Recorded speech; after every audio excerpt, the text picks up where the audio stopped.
नमस्कार, निजेटी में आपका स्वागत है और मैं जुबैर मलिक। बुलेटिन की शुरुआत से पहले एक नजर अब तक की हेडलाइंस पर।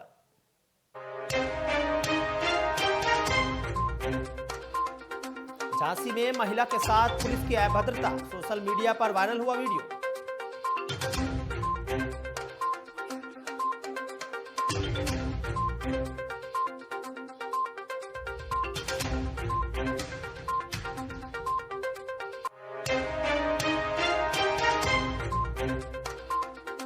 हापुड़ में पुलिस और बदमाशों के बीच मुठभेड़, 15,000 के इनामी बदमाश को लगी गोली।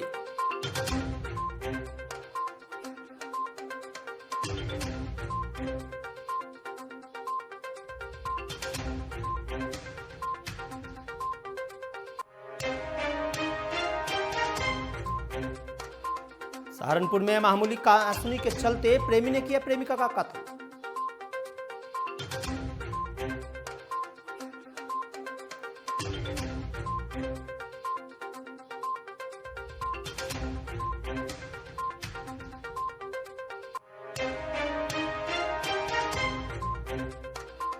मुजफ्फरनगर में पुलिस व बदमाशों के बीच मुठभेड़, अपहरणकर्ता से बच्चा बरामद।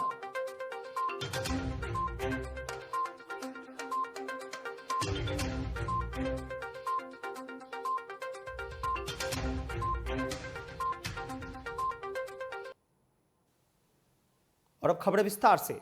यूपी के झांसी में थाने के अंदर दरोगा की गुंडई का वीडियो सोशल मीडिया पर वायरल हो रहा है, जिसमें दरोगा महिलाओं के साथ मारपीट और मर्यादा भूलते हुए उनके साथ धक्का मुक्की करते हुए दिखाई दे रहा है। इस दौरान दरोगा मोबाइल में वीडियो बना रहे महिलाओं के परिजनों को पकड़ने के लिए उनके पीछे भी भागता नजर आ रहा है।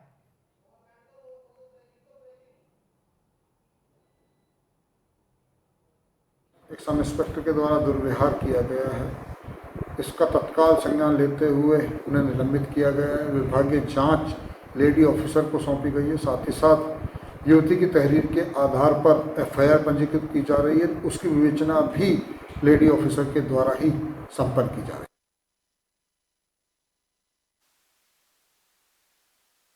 बीच मुठभेड़ हुई है। मुठभेड़ के दौरान 15,000 के नामी बदमाश को गोली लगी है। फिलहाल पुलिस ने बदमाश को घायल हालत में गिरफ्तार कर लिया है और अस्पताल में भर्ती कराया है। पुलिस और एसओजी टीम के साथ में एक मुठभेड़ हुई, जिसमें एक बदमाश घायल हुआ। उसे तत्काल उपचार के लिए अस्पताल भेज दिया गया है। पूछताछ पर उसकी पहचान तरुण उर्फ भूरा के रूप में हुई है। उस पर 2 दर्जन से अधिक मुकदमे हैं गाजियाबाद और हापुड़ में। हापुड़ की लूट के मुकदमे वांछित चल रहा था, उस पर 15,000 का इनाम भी था। वहीं उत्तर प्रदेश के सहारनपुर में दिल दहला देने वाला मामला सामने आया है, जहां एक प्रेमी ने अपनी प्रेमिका की गला रेतकर हत्या कर दी। दरअसल पूरा मामला सहारनपुर के थाना मंडी इलाके की सुपर बिहार कॉलोनी का है, जहां बताया जा रहा है कि रवि और पूजा नाम का एक प्रेमी युगल काफी समय से लिव इन रिलेशनशिप में रह रहे थे। दोनों ने देर रात शराब पार्टी की और फिर किसी बात पर विवाद हो गया, जिसके बाद रवि ने चाकू से गला रेतकर पूजा की हत्या कर दी। फिलहाल पुलिस ने आरोपी प्रेमी रवि को गिरफ्तार कर लिया है और मामले की तफ्तीश में जुट गई है। थाना मंडी के सुपर बिहार कॉलोनी में अभी शाम 7 बजे एक रवि नामक व्यक्ति ने एक पूजा नामक महिला की हत्या कर दी। हत्या के पीछे जो वजह बताई जा रही है, पूजा रवि के साथ लिव इन रिलेशनशिप में रहती थी और आज किसी बात को लेकर झगड़ा हुआ है। बल्कि वहाँ पे जो आसपास के लोग ये बता रहे थे कि वो शराब पिए थे दोनों और उनमें झगड़ा हुआ है और उसी बात को लेकर रवि ने धारदार हथियार से उसके गले पे चोट पहुंचाई, जिससे वो काफ़ी घायल हो गई। अस्पताल इलाज के लिए ले जाया गया, जहाँ पे उसकी मृत्यु हो गई। इसमें अभी पूजा के परिजनों से तहरीर ली जा रही है। रवि जो इसमें हत्यारोपी है उसको गिरफ्तार कर लिया गया है और इसमें विधिक कार्रवाई सुनिश्चित की जा रही है। और इस खबर पर ज्यादा जानकारी के लिए हमारे सहयोगी सहारनपुर से लियाकत पुंडीर जुट चुके हैं। क्या कुछ जानकारी है लियाकत इस पर? देखिए राहुल, मैं आपको बता दूं, ये जो रवि और पूजा थे, इन दोनों में प्रेम प्रसंग चल रहा था और पूजा की पहली शादी किसी और जगह हुई थी। ये कुछ दिन पहले उसके साथ रही थी, अब दोबारा से रवि के साथ रहने लगी थी। देर रात इन दोनों ने इकट्ठा होकर शराब पी और शराब पीने के बाद में इनमें आपस में झगड़ा हुआ है। तो रवि ने धारदार हथियार से पूजा के ऊपर हमला किया है, जिसके अस्पताल ले जाते समय रास्ते में मौत हो गई है। पुलिस ने रवि को गिरफ्तार कर लिया। जी बहुत बहुत शुक्रिया आपका इस खबर पर जानकारी देने के लिए। जैसा सहारनपुर में एक प्रेमी जोड़े में प्रेमी ने अपनी प्रेमिका को गला रेतकर हत्या कर दी और हत्या के बाद फिलहाल प्रेमी युगल को पुलिस ने गिरफ्तार कर लिया है। और आइए रुक करते हैं अगली बड़ी खबर की ओर। उत्तर प्रदेश के जनपद मुजफ्फरनगर की नई मंडी कोतवाली में पुलिस और बदमाशों के बीच शुक्रवार देर रात उस समय मुठभेड़ हो गई जब पुलिस ने सर्विलांस के माध्यम से बीते 10 अगस्त को वंश नाम के 7 वर्षीय बच्चे के अपहरणकर्ता की सूचना मिली थी, जिसके बाद पुलिस द्वारा बागोवाली गांव के जंगल में कॉम्बिंग अभियान चलाया। इस अभियान में पुलिस ने अपहरणकर्ताओं को गिरफ्तार किया और बच्चे को सुरक्षित बचा लिया। थाना मंडी क्षेत्र में 10 तारीख को एक बच्चा गुम हो गया था जिसकी उम्र करीब 7 वर्ष थी और 10 तारीख से ही टीम एक्टिव हो गई थी। थाना मंडी पुलिस भी और सर्विलांस की भी टीमें लगी हुई थी कि बच्चा कहाँ निकल गया, क्योंकि बच्चे की उम्र छोटी थी, उसके पास कोई मोबाइल वगैरह कुछ था नहीं, तो एक ये डिफ़िकल्ट टास्क था। और आज सुबह ही बच्चे के परिवार को एक रैंसम कॉल आई थी और क्योंकि सर्विलांस की टीमें लगी हुई थी तो एक लोकेशन का पता चला था, उसी पे टीम काम कर रही थी और आज रात में ही लोकेशन बागोवाली के आसपास मिली। टीम गठित कर दी गई और एरिया को कॉम्ब किया गया। कॉम्बिंग के दौरान ही 3 बदमाश थे जिन्होंने फायर किया। पुलिस टीम द्वारा भी फायर किया गया आत्मरक्षा, जिसमें 3 बदमाशों को गोली लगी और वो घायल हो गए, 2 पुलिस वाले भी घायल हुए। और इसके बाद पुलिस ने आसपास के एरिया को छानबीन की, उसका सर्च किया गया तो एक जो भट्टा था जो कि बंद पड़ा था उसके एक कमरे में बच्चा मिला और जो बच्चा वही था जो 10 तारीख को गुमशुदा था। और जो हमारे दोनों पुलिस वाले हैं और जो तीनों बदमाश हैं उनको हॉस्पिटल पहुंचाया गया उपचार के लिए। और अभी हम इनकी जानकारी कर रहे हैं कि इनका मोटिव क्या था और इनको सूचना किसने दी थी और ये लोग कैसे इस अपहरण में लगे हुए थे। क्या बरामद हुआ? बरामद इनके पास से जो इन्होंने फायर किया, जो 2 तमंचे और 1 मस्कट, वो हैं।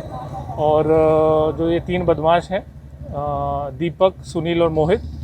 दीपक और सुनील कुटबी के रहने वाले हैं, मोहित चांदपुर का रहने वाला है, शाहपुर के ही।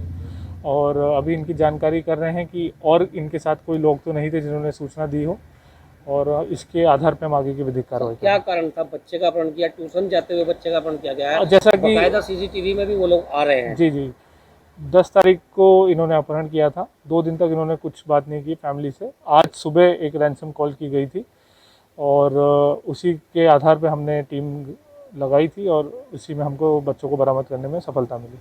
क्या सर बदमाशों के कोई और साथी भी इसमें इन्वॉल्वमेंट है? अभी तक जो 3 बदमाश थे अभी हम उनसे पूछताछ करेंगे और पता चलेगा कि किसने सूचना दी या कोई और भी लोग थे इसमें सम्मिलित थे या नहीं। और इस खबर पर ज्यादा जानकारी के लिए हमारे सहयोगी मुजफ्फरनगर से अमित हमारे साथ जुड़ चुके हैं। अमित, क्या कुछ अपडेट है इस खबर पर, जो ये बच्चा अपहरण का जो मामला सामने आया था? देखिए जुबेल, मैं आपको बता दूं, पूरा मामला मुजफ्फरनगर थाना मंडी क्षेत्र का है, जहां पर अपहरणकर्ताओं के साथ पुलिस और बदमाशों के बीच मुठभेड़ हुई है, जिसमें 3 शातिर बदमाश जो है पुलिस की गोली के शिकार हुए। वहीं जो है इसमें मुठभेड़ के दौरान 2 जवान पुलिस के भी घायल हुए हैं। इनके पास से एक मस्कट, 2 तमंचे, कुछ कुंडा कारतूस, कुछ खोखा कारतूस बरामद हुई है। बीते कुछ दिन पूर्व इन्होंने जो है 7 वर्ष से एक बच्चा था जिसका नाम वंश था, उसको जो है अपहरण कर लिया था पैसे के लालच के चलते। लेकिन पुलिस ने मुठभेड़ के दौरान मुखबिर खास की सूचना पर इन पर गिरफ्तार किया और बच्चे को सकुशल बरामद कर लिया है। तो इस खबर पर जानकारी देने के लिए बहुत बहुत शुक्रिया आपका अमित। मुजफ्फरनगर में एक बच्चे को 7 वर्षीय चोरी कर लिया जाता है, जिसके बाद अपहरणकर्ता को पुलिस कुछ दिन के बाद ही जांच पड़ताल के दौरान कल मुठभेड़ में पकड़ लेती है। और सोशल मीडिया पर पशु को काटते हुए दिखाए जाने वाला वीडियो वायरल होने के बाद जिला प्रशासन इस वीडियो क्लिप का तत्काल संज्ञान लेते हुए पुलिस अधीक्षक खीरी के निर्देश पर उप जिलाधिकारी मितौली एवं क्षेत्राधिकारी मितौली द्वारा वीडियो क्लिप में दर्शाए गए स्थान को ढूंढ गया और मौके पर पहुंचकर प्रकरण की जांच पड़ताल की गई। जांच में पाया गया कि यह वीडियो क्लिप पुरानी है और आज ऐसी कोई घटना उस स्थान पर नहीं घटी है। सोशल मीडिया के माध्यम से आज एक वीडियो क्लिप प्राप्त हुई जिसमें कुछ व्यक्तियों को एक मृत जानवर का मांस काटते हुए दर्शाया गया है। इस वीडियो क्लिप का तत्काल संज्ञान लेते हुए उप जिलाधिकारी मितौली और क्षेत्राधिकारी मितौली द्वारा वीडियो क्लिप में दर्शाए गए स्थान को ढूंढा गया और मौके पर पहुंचकर मैटर की छानबीन की गई। जांच से पाया गया कि यह वीडियो क्लिप पुरानी है और आज ऐसी कोई घटना उस स्थान पर नहीं हुई है। वेटनरी डॉक्टर को भी मौके पर बुलाया गया जिनके द्वारा क्लिप का अवलोकन करने पर अपना अभिमत दिया गया कि वीडियो क्लिप में दर्शाया गया मृत जानवर भैंस वंशीय जानवर है और उसके आधार पर ही अग्रिम विधिक कार्रवाई प्रकरण में की जा रही है। इस व्यक्ति को वीडियो में दर्शाया गया है, उसकी पहचान पुलिस के द्वारा कर ली गई है और उसके विरुद्ध पशु क्रूरता अधिनियम एवं आईपीसी की सुसंगत धाराओं में अभियोग पंजीकृत कर अग्रिम विधिक कार्रवाई की जा रही है। वहीं राष्ट्रीय किसान यूनियन स्वराज के राष्ट्रीय अध्यक्ष कुलदीप पांडे शुक्रवार को कासगंज पहुंचे, जहां उन्होंने कासगंज शहर के सहावर गेट पर स्थित कश्यप धर्मशाला में किसान यूनियन के तमाम कार्यकर्ताओं के साथ मुलाकात की। इस दौरान कुलदीप पांडे ने दूसरे संगठन छोड़कर आए लोगों का स्वागत किया और उन्हें संगठन में जिम्मेदारियां दी। कुलदीप पांडे ने केंद्र सरकार पर निशाना साधते हुए कहा कि किसान यूनियन स्वराज के किसी भी कार्यकर्ता के साथ अत्याचार बर्दाश्त नहीं किया जाएगा। ऐसा सबसे महत्वपूर्ण बात यह है कि भारतीय किसान यूनियन स्वराज के संगठन का विस्तार करने के लिए यहाँ हमने ये संगठनात्मक पंचायत रखी हुई है, जिसमें हमारे जो पुष्पेंद्र यादव मंत्री जो पहले अखिल भारतीय किसान यूनियन में थे, वहाँ से इस्तीफा देकर भारतीय किसान यूनियन स्वराज में राष्ट्रीय महासचिव पद पर, और मोनू कश्यप जो कासगंज से हैं उन्हें तहसील में महासचिव पद पर नियुक्त किया है संगठन के विस्तार के लिए। और यहाँ किसानों और मजदूरों की जो भी समस्याएं होंगी उनके लिए यहाँ इन्हें निर्देशित किया गया है और इनसे आशा की गई है कि किसान और मजदूर के हित में, गरीब के हित में, कमजोर और पीड़ित के हित में ये कार्य करेंगे। वहीं बिजनौर के मुंडाल गांव में हरिओम नाम के एक किसान को कुछ अज्ञात बदमाशों ने गोली मार दी। वारदात उस समय की है जब किसान रात्रि में अपने खेत की रखवाली कर रहा था। जैसे ही मामले की सूचना पुलिस को मिली, वैसे ही सूचना पाकर मौके पर पहुंची पुलिस ने सब को कब्जे में लेकर पोस्टमार्टम के लिए भेज दिया है। फिलहाल पुलिस मामले की जांच में जुटी है। थाना हेमपुर दीपा के मुढ़ाल गांव के जंगल में हरिओम नाम के एक व्यक्ति की, जिनकी उम्र लगभग 38-39 साल थी, अपने डेरे पर सोए हुए थे। उनके सर में चोट लगी है, उनकी मृत्यु हो गई। ऐसा प्रतीत होता है कि सिर में गोली मारी गई है। मूल रूप से ये हल्दौर के रहने वाले हैं। कई वर्षों से 40 बीघा के लगभग ज़मीन लेकर के यहीं पर अकेले रहते हैं। इनकी 2 पत्नियां हैं, दोनों से इनके संबंध ठीक नहीं है। पत्नियां यहाँ नहीं रहती हैं, दोनों से बच्चे हैं। भाई इनके अलग रहते हैं। इनका पारिवारिक विवाद भी हो सकता है। शराब पीने के आदी हैं। सारे बिंदुओं पर जांच पड़ताल की जा रही है। सुसंगत धाराओं में अभियोग पंजीकृत कराया जा रहा है। पंचायतनामा पोस्टमार्टम की कार्रवाई कराई जा रही है।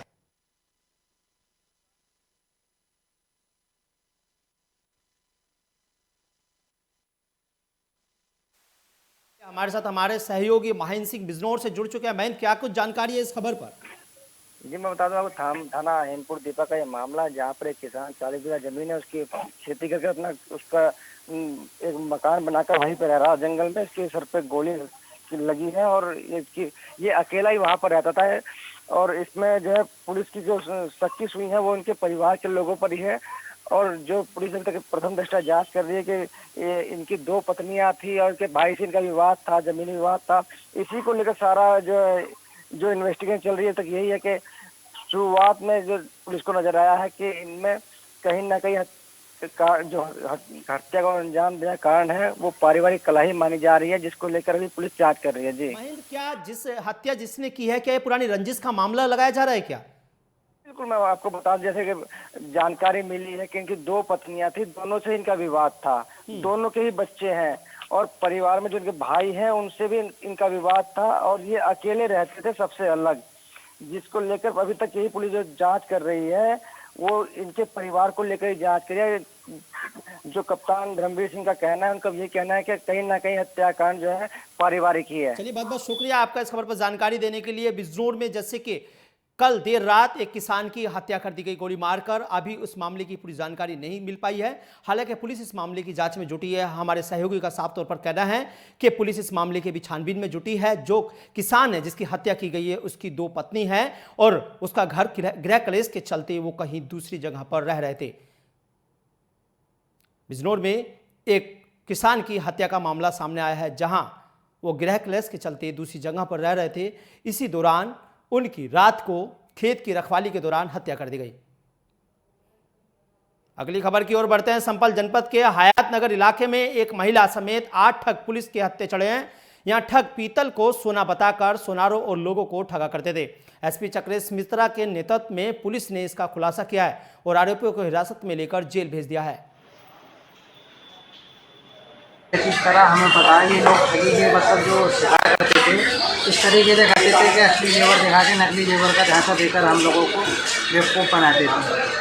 कितना लाख का सामान आपसे गया था? ये पुलिस की मदद से साहब हमने इसे जो है केस को बहुत समझदारी के साथ पुलिस ने हमारी बहुत मदद करी है और इन चोरों को पकड़ने में काफ़ी सहायता की है। थाना हयात नगर के अंतर्गत आज एक ठगों के गिरोह का पर्दाफाश किया गया है, जिसमें कुल 7 अभियुक्त जिनमें से एक महिला है इसको गिरफ्तार किया गया है।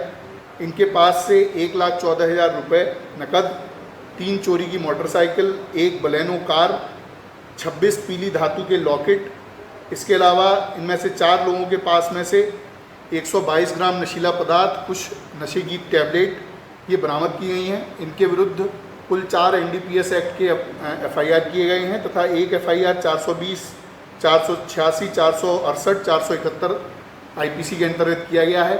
इन लोगों का मॉडस ऑपरेंडी लोगों को सोने की नकली धातु दिखाकर उसके बदले में उनकी असली सोने की धातु को ठग लेना था।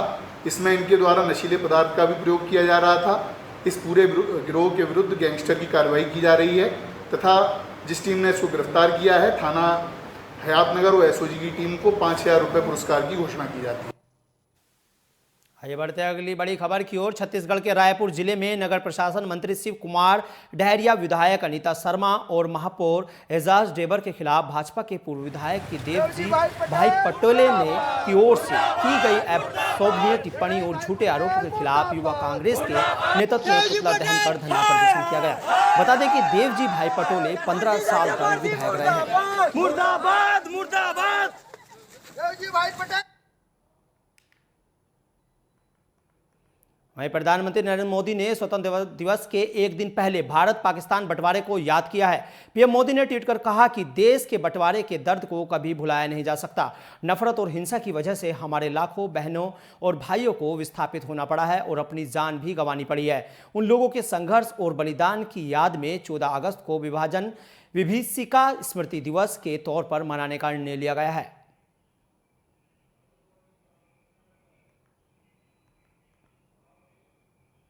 सहारनपुर थाना फतेहपुर के दिल्ली देहरादून स्टेट हाईवे पर गंगाली गांव के पास न्यू शीतल पंजाबी ढाबे के सामने स्टेट हाईवे पर चलती कार आग का गोला बन गई। पुलिस और लोगों ने बड़ी मुश्किल से आग पर काबू पाया। कार में 4 लोग सवार थे और सभी को सुरक्षित बचा लिया गया। और सहारनपुर में एक कार आग का गोला बन गई। इसी दौरान 4 लोग कार में सवार थे, लेकिन कड़ी मशक्कत के बाद मौके पर मौजूद लोगों ने उन्हें सुरक्षित बचा लिया। सहारनपुर में एक कार चलते हुए सड़क पर धू धू कर जल उठी, जिसके बाद आग इतनी भयंकर रूप ले चुकी थी कि आसपास के लोगों ने आग पर काबू पाया और कार सवार 4 लोगों को बाहर बचाया और सभी को सुरक्षित बचा लिया गया था। एक बड़ी खबर हम आपको सहारनपुर से बता रहे हैं। सहारनपुर में एक कार में 4 युवक सवार होकर जा रहे थे, लेकिन किसी कारणवश कार में आग लग गई, जिसके कारण आग इतनी भयंकर थी कि देखते ही देखते कार आग का गोला बन गई। जिसके बाद स्थानीय लोगों ने आकर मौके पर कड़ी मशक्कत के बाद आग पर काबू पाया और 4 लोगों को कार से बाहर निकाला, जिन्हें सुरक्षित बचा लिया गया है। इस वक्त की बड़ी खबर हम आपको सहारनपुर से बता रहे हैं। सहारनपुर में एक रोड पर चलती कार अचानक आग का गोला बन गई, जिसके बाद मौके पर मौजूद स्थानीय लोगों ने 4 लोगों को बाहर निकाला। और आइए रुक करते अगली बड़ी खबर की ओर। यूपी के हमीरपुर जिले में बाढ़ की रिसादी झेलने के बाद अपना सब कुछ खो चुके लोग अब एक निवाले के लिए मोहताज नजर आ रहे हैं। ऐसे में इन बाढ़ पीड़ितों के लिए समाज सेवी संस्थाएं व समाज सेवी लोग मसीहा बनकर आगे आ रहे हैं और भूखे बाढ़ पीड़ितों को खाना वितरण कर उनके चेहरे पर मुस्कान लाने का काम कर रहे हैं। उनका हम लोगों ने भोजन वितरण का कार्यक्रम आज का रखा हुआ है। इसमें हम सभी मित्र मंडलियों से जो भी मदद बन सकती है वो करते हैं। और यहाँ नहीं, सारे देश में एक प्राकृतिक आपदाएं आई हुई हैं और हर जगह जो भी यहाँ हम लोग पहुँच सकते हैं हम लोग आएंगे। जो भी हम लोगों से मदद होगी हम लोग करेंगे, हमेशा करेंगे। और अगली बड़ी खबर लखनऊ से। भारतीय पुलिस सेवा के पूर्व अधिकारी अमिताभ ठाकुर भी विधानसभा चुनाव से पहले राजनीति में एंट्री करने वाले हैं। अमिताभ ठाकुर ने मुख्यमंत्री योगी आदित्यनाथ के खिलाफ विधानसभा चुनाव लड़ने का ऐलान भी किया है। उत्तर प्रदेश कैडर के आईपीएस अधिकारी अमिताभ ठाकुर को समय पूर्व सेवानिवृत्त कर दिया गया था। ठाकुर ने शनिवार को जारी एक बयान में कहा कि वह मुख्यमंत्री योगी आदित्यनाथ के खिलाफ आगामी विधानसभा चुनाव लड़ेंगे। उसी पर सुनिए क्या कुछ उन्होंने कहा। द्वारा तमाम अलोकतांत्रिक, विभेदकारी, दमनकारी और उत्पीड़नात्मक कार्य और आचरण किए गए और नीतियां बनाई गई।